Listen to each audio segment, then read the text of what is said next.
Hello po, ayan ang aming ulam ngayon.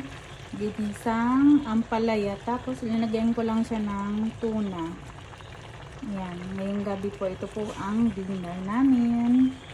Ganyan lang siya. Ginisang ampalaya. Tapos linagyan ko siya ng tuna. At saka yung yung can na tuna. At saka linagyan ko ng oyster sauce.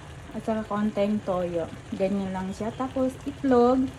Tapos ito naman ang aming Korean food para sa mga anak ko. Yan, kalbichim.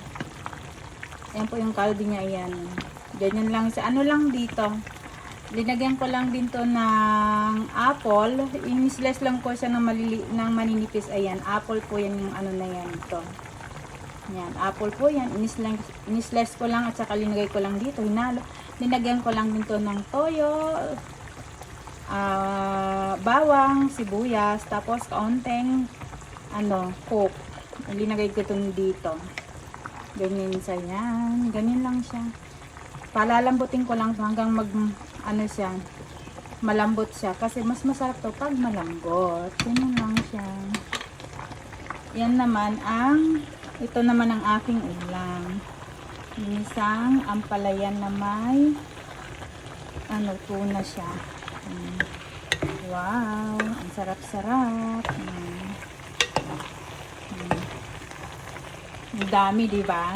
Hanggang bukas to, hanggang linggo to na ulam ko.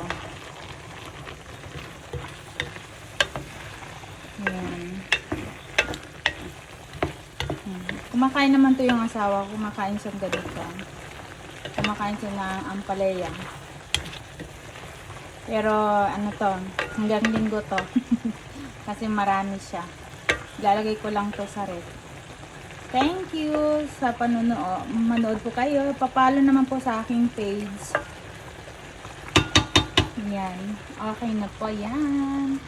Lulutuin ko lang yan. Hindi pa to masyadong malambot. Konting konting pulo pa. Konting pulo pa nito. Ayan. Wow, sarap. Yan.